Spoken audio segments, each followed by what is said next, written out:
मुना दीपांजलि मेहर आपण मान के सबके श्री यूट्यूब चैनल के स्वागत करुछे। आज कवितार शीर्षकटा होचे राम एबे आमर घर के एबे। मोर कविताटा जदि भल लागला आपण मान के ताहले लाइक करबे, शेयर करबे और सब्सक्राइब टी कर देबे।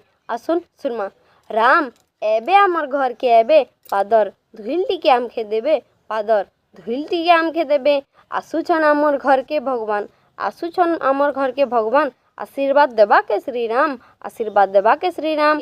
परान देबे 22 तारीख भगवान के परान देबे 22 तारीख। सबे सोर रखी थी तारीख, सबे सोर रखी थी तारीख। ई दिन के सबे मिसी करी दियाली मनामा, भगवान के धूमधाम करी स्वागत करमा, भगवान के धूमधाम करी स्वागत करमा। अयोध्या नी जाई पाले क्या हेबा, आमर गाँ के अयोध्या कहले क्या हेबा, आमर गाँ के अयोध्या कहले क्या हेबा। भितरे जदि राम अच्छे सेटा हेबा बड़ मंदिर, मन भितरे जदि राम अच्छे सेटा हेबा बड़ मंदिर। आमर गाँव मंदिर के सजेदामा भाभी ना माइटा अयोध्या राम मंदिर, भाभी ना माइटा अयोध्या राम मंदिर। मिसी करी दियाली मनामा राम सीता बोली भजुथिमा, राम सीता बोली भजुथिमा। लागुचे गहकी केतनी केते राम एबे सतके सते, राम एबे सतके। बाहर मान के रंगोली काटमा, सबु आड़े खाली जय श्री राम लखमा, सबु आड़े खाली जय श्री राम लखमा। मिला सबु साफ करमा, राम एबे बोली फूल बिछामा, राम एबे बोली फूल बिछामा। के खाली रंगई देमा, राम राम बोली भजुथिमा, राम राम बोली भजुथिमा।